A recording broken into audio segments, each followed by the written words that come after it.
तुम्हारी यहाँ कोई जगह नहीं है। सॉरी सर, साड़ी और धोती वालों के लिए ये दरवाजा नहीं है। ये इंसान की कीमत कपड़ों से तय होती है। आज तुम रोक नहीं रहे हो। बाहर अभी। साड़ी और धोती यहाँ मना है। उन्होंने समझा था वो कमजोर है। आज रात सच तुम्हें मिट। तुरंत निकलो यहाँ से। ये जगह आप जैसे लोगों के लिए नहीं है। जब सम्मान छीन लिया जाए गुस्सा जन्म लेता है। आपने हमारे कपड़ों का अपमान किया, हमारे किरदार का नहीं। केवल रवि मामा पर। दिल्ली की वो शाम आम शामू जैसी नहीं थी। हवा में एक अजीब सी भारीपन थी, जैसे कुदरत किसी बड़े तूफान की तैयारी कर रही हो। शहर की सबसे पॉश कॉलोनी के बीचों बीच खड़ा था द ग्रैंड इंपीरियल, एक ऐसा रेस्टोरेंट जहां घुसने का मतलब था कि आप समाज के सबसे ऊपरी पायदान पर हैं। रोशनी ऐसी कि आंखें चौंधिया जाए और खुशबू ऐसी कि भूख से ज्यादा रसूख का एहसास कराए। उसी रेस्टोरेंट की पार्किंग में एक सफेद रंग की साधारण सी कार आकर रुकी। गाड़ी से उतरा राघव। गले में स्टेथोस्कोप नहीं था, लेकिन चाल में एक डॉक्टर वाली सौम्यता थी। उसने पीछे का दरवाजा खोला और अपनी मां पार्वती जी का हाथ थामकर उन्हें बाहर निकाला। पार्वती जी ने आज अपनी सबसे अच्छी सिल्क की साड़ी पहनी थी, वही जो राघव ने अपनी पहली सैलरी से खरीदी थी। उनके साथ राघव की पत्नी सुनिधि और उनका 8 साल का बेटा आरव भी था। आज मौका खास था, पार्वती जी का 70वां जन्मदिन। राघव चाहता था कि मां को वो हर सुख दे जिसके लिए उन्होंने ताउम्र तरसा था। पिता के जाने के बाद मां ने सिलाई करके राघव को डॉक्टर बनाया था। आज राघव दिल्ली का जाना माना सर्जन था, पर मां के लिए तो वो आज भी वही छोटा राघव था। जैसे ही वे रेस्टोरेंट के मुख्य द्वार पर पहुंचे, वहां खड़े 6 फुट लंबे गार्ड ने अपनी बाजू फैलाकर रास्ता रोक दिया। गार्ड की नजरें राघव के कोट पर नहीं, बल्कि उसकी मां की साड़ी और पैरों में पहनी साधारण सैंडल पर टिकी थी। सॉरी सर, आप अंदर नहीं जा सकते। गार्ड की आवाज में एक अजीब सी अकड़ थी। राघव ठिठक गया। उसे लगा शायद कोई बुकिंग की बात होगी। मेरी टेबल बुक है राघव के नाम से, उसने मुस्कुराकर कहा। गार्ड ने ठंडी नजरों से पार्वती जी को देखा और बोला, सर आप जा सकते हैं, आपकी वाइफ जा सकती है, पर यह माता जी नहीं। हमारा ड्रेस कोड है, सिर्फ वेस्टर्न वेयर, यहां साड़ी धोती अलाउड नहीं है। राघव के कान सुन्न हो गए। सुनिधि का चेहरा गुस्से से लाल हो गया। क्या कहा आपने? ये मेरी मां है और ये साड़ी भारत का गौरव है।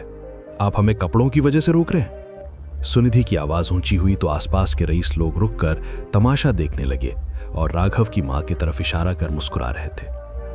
पार्वती जी ने घबराकर राघव का हाथ दबाया। राघु, चल बेटा, कहीं और खा लेंगे, क्यों झगड़ा करना? उनकी आवाज में वो संकोच था जो हर उस भारतीय मां में होता है जो खुद को बड़े लोगों के बीच अनफिट महसूस करती है। पर राघव के अंदर कुछ टूट रहा था। उसे अपनी मां के संघर्ष याद आ रहे थे। वो काली रातें जब मां ने मोमबत्ती की रोशनी में सिलाई की थी ताकि उसकी फीस भरी जा सके। गार्ड ने फिर दोहराया, मैडम बहस मत कीजिए, ये मैनेजमेंट का नियम है। यहां सिर्फ गाउन, सूट या वेस्टर्न कैजुअल चलता है। देहाती पहनावा यहां के माहौल को खराब करता है। देहाती पहनावा, ये शब्द राघव के कलेजे में तीर की तरह चुभे। रेस्टोरेंट के अंदर से हंसने की आवाजें आ रही थीं। कुछ नौजवान लड़के लड़कियां ड्रिंक्स हाथ में लिए बाहर का नजारा देख रहे थे और राघव की मां की तरफ इशारा कर मुस्कुरा रहे थे। राघव ने गहरी सांस ली। उसने देखा कि उसकी मां की आंखों में पानी भर आया है। वो खुद को अपमानित महसूस कर रही हैं। उन्हें लग रहा है कि उनकी वजह से उनके बेटे का सिर झुक रहा है। तभी रेस्टोरेंट का मैनेजर बाहर आया। उसने कीमती सूट पहना था और हाथ में महंगी घड़ी थी। क्या मसला है? सुनिधि आगे बढ़कर कहा, देखिए मिस्टर मैनेजर, आपकी ये पॉलिसी न केवल बेतुकी है बल्कि गैर कानूनी भी है। आप किसी को इसके पारंपरिक पहनावे के लिए कैसे रोक सकते हैं? मैनेजर ने तिरस्कार से पार्वती जी को देखा और राघव से बोला, देखिए मिस्टर, आप पढ़े लिखे लगते हैं, समझाइए इन्हें।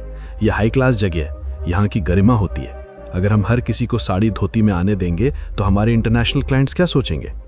आप चाहें तो माँ को घर छोड़ाइए और अपनी वाइफ के साथ वापस आ जाइए। राघव जब तक शांत था, उसकी आंखों में एक अजीब सी चमक आ गई। यह गुस्सा नहीं था, यह कुछ और था। उसने धीरे से अपना फोन निकाला और एक नंबर डायल किया। रवि मामा कहते हैं कि जहां सम्मान न मिले वहां से मुड़ जाना चाहिए, पर अगर बात स्वाभिमान की हो तो उस दीवार को ही गिरा देना चाहिए। राघव ने मन ही मन सोचा, यहां खड़े होकर बहस करना बेकार था। उसने अपनी माँ का कंधा पकड़ा और धीरे से कहा, माँ, आप यहाँ इस कुर्सी पर बैठिए, 5 मिनट दीजिए मुझे। उसने मैनेजर की आंखों में आंखें डालकर कहा, आपको लगता है कि ये कपड़े आपकी गरिमा गिरा रहे हैं? आपको लगता है कि इस औरत ने जो साड़ी पहनी है वो आपके इस रेस्टोरेंट के लायक नहीं है? ठीक है, बस 5 मिनट रुकिए। मैनेजर हंसा।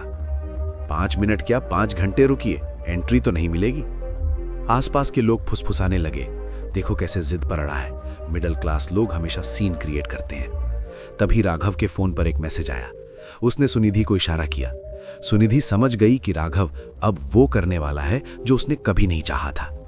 राघव हमेशा अपनी पहचान छुपाकर सादगी से रहना पसंद करता था, पर आज बात उसकी मां की थी। आज बात उस संस्कृति की थी जिसे ये महानगर कूड़ा समझ रहे थे। रेस्टोरेंट के बाहर भीड़ बढ़ती जा रही थी। गार्ड बार बार पार्वती जी को वहां से हटने के लिए कह रहा था। माताजी, यहां से हटिए, रास्ता ब्लॉक हो रहा है। पार्वती जी उठने लगी, पर राघव ने उन्हें दोबारा बिठा दिया। नहीं मां, आप आज यहीं बैठेंगी और आज खाना भी यहीं होगा। तभी 3 काली बड़ी गाड़ियां रेस्टोरेंट के सामने आकर रुकी। उनमें से कुछ लोग सूट बूट में उतरे और सीधे राघव के पास आए। मैनेजर और गार्ड को लगा शायद कोई वीआईपी गेस्ट आए हैं। वो फौरन झुककर सलाम करने लगे, पर वो लोग राघव के सामने जाकर सिर झुकाकर खड़े हो गए। उनमें से एक ने राघव को एक फाइल थमाई। राघव ने वो फाइल मैनेजर के चेहरे के सामने लहराई। मिस्टर खन्ना, इस रेस्टोरेंट के असली मालिक मिस्टर मल्होत्रा है ना, जो पिछले 2 साल से अपने दिल की बीमारी का इलाज करा रहे हैं? मैनेजर का चेहरा सफेद पड़ गया। आपको कैसे पता? राघव ने शांत आवाज में कहा, क्योंकि जिस देहाती औरत को तुमने बाहर रोका है, उसके बेटे ने ही पिछले महीने मिस्टर मल्होत्रा की 3 सर्जरी करके उन्हें नई जिंदगी दी है। और चूंकि मल्होत्रा साहब को अपना बिजनेस समेटना था, तो कल रात ही इस रेस्टोरेंट की ओनरशिप के पेपर्स मेरे नाम ट्रांसफर हुए हैं। पूरे इलाके में सन्नाटा छा गया। गार्ड के हाथ का डंडा छूटते छूटते बचा। मैनेजर की जुबान तालू से चिपक गई। वो जिसे एक साधारण डॉक्टर समझ रहे थे, वो अब उस जगह का मालिक था। पर कहानी यहां खत्म नहीं हुई, ट्विस्ट तो अभी बाकी था। राघव ने मैनेजर की तरफ देखा और कहा, मुझे लगा था कि मालिक बनते ही मैं तुम्हें नौकरी से निकाल दूंगा, पर नहीं, वो तो बहुत छोटी सजा होगी। तुम जैसे लोग अपनी कुर्सी और अपनी वेस्टर्न सोच के अहंकार में इतने अंधे हो गए हो कि तुम्हें यह भी नहीं दिखता कि इस देश की नींव क्या है। राघव ने रेस्टोरेंट के अंदर कदम रखा और जोर से बोला, आज से इस रेस्टोरेंट के नियम बदल रहे हैं। आज से यहाँ वो हर इंसान आएगा जो अपनी मेहनत की कमाई से पेट भरना चाहता है, चाहे वो सूट में हो या धोती में। और हाँ, आज का सारा मुनाफा उन अनाथ बच्चों के नाम होगा जो सड़क पर फटे कपड़ों में सोते हैं। मैनेजर गिड़गिड़ाने लगा, सर मुझे माफ कर दीजिए, मैं तो बस अपनी ड्यूटी कर रहा था। राघव ने मुस्कुराकर कहा, ड्यूटी इंसानों के प्रति होती है, नियमों के प्रति नहीं। और गार्ड साहब, आपने जो मेरी माँ को देहाती कहा, याद रखिए, जिस मिट्टी से आप आए हैं वही मिट्टी आपकी पहचान है। वर्दी पहनने से आप अपनी जड़ें नहीं काट सकते। तभी एक बूढ़ा व्यक्ति भीड़ से निकलकर बाहर आया। उसके कपड़े मैले थे, हाथ में एक पुराना थैला था। उसने राघव से कहा, बेटा क्या मैं भी अंदर जा सकता हूँ? मेरे पास सिर्फ 100 रुपए हैं। मैनेजर उसे रोकने के लिए आगे बढ़ा, पर राघव की एक नजर ने उसे पीछे ढकेल दिया। राघव ने उस बूढ़े आदमी का हाथ थामा और अपनी माँ के पास ले गया। माँ, आज आपका जन्मदिन है और आज आपके साथ ये दादाजी और शहर के वो तमाम लोग खाना खाएंगे जिन्हें इन दरवाजों ने कभी अंदर नहीं आने दिया। रेस्टोरेंट के अंदर का नजारा बदल चुका था। वो हाई सोसाइटी के लोग जो थोड़ी देर पहले हंस रहे थे, अब शर्म से नजरें चुरा रहे थे। राघव ने अपनी माँ को सबसे ऊंची टेबल पर बिठाया। पार्वती जी की आंखों में गर्व के आंसू थे। उन्हें इस बात की खुशी नहीं थी कि उनका बेटा अब उस रेस्टोरेंट का मालिक है। उन्हें खुशी इस बात की थी कि उनके बेटे ने अपनी माँ के सम्मान के लिए अपनी पूरी ताकत लगा दी, पर अपना संस्कार नहीं छोड़ा। सुनिधि ने राघव का हाथ पकड़ा और कहा, राघव, तुमने आज सिर्फ एक रेस्टोरेंट नहीं जीता, तुमने उन हजारों लोगों का दिल जीत लिया जो रोजाना ऐसी नाइंसाफी सहते हैं। राघव ने हल्के से मुस्कुराते हुए कहा, सुनिधि, रवि मामा के इस चैनल पर जब हम ऐसी कहानियां सुनते हैं तो लगता है कि ये सिर्फ बातें हैं, पर आज समझ आया कि जब खुद पर बीतती है तब पता चलता है कि समाज में कितनी गंदगी भरी है। अगर हम आज चुप रह जाते तो कल कोई और माँ यहाँ अपमानित होती। दोस्तों, ये कहानी यहाँ एक बहुत बड़ा सवाल छोड़ जाती है। हम आधुनिक तो बन गए, पर क्या हम सभ्य बन पाए? हम विदेशी कपड़े पहनकर खुद को ऊंचा समझने लगे, पर क्या हमारे विचार भी उतने ही ऊंचे हुए? उस दिन द ग्रैंड इंपीरियल का नाम बदलकर ममता रसोई रख दिया गया। आज वहाँ कोई ड्रेस कोड नहीं है, वहाँ बस एक कोड है, इंसानियत।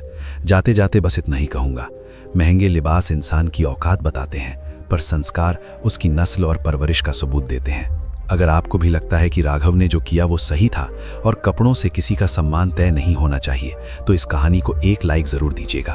और हाँ, रवि मामा के इस परिवार का हिस्सा बनने के लिए सब्सक्राइब करना मत भूलना, क्योंकि आपकी एक छोटी सी कोशिश किसी की बड़ी हिम्मत बन सकती है। अब आप बताइए, क्या आपके साथ या आपके अपनों के साथ कभी कपड़ों या गरीबी की वजह से ऐसा भेदभाव हुआ है? अपनी कहानी कमेंट में ज़रूर लिखिएगा, मैं खुद हर कमेंट पढ़ूंगा। याद रखिए, आपकी आवाज़ ही बदलाव की शुरुआत है। अगली कहानी तक अपना और अपनी माँ का ख्याल रखिएगा। जय हिंद।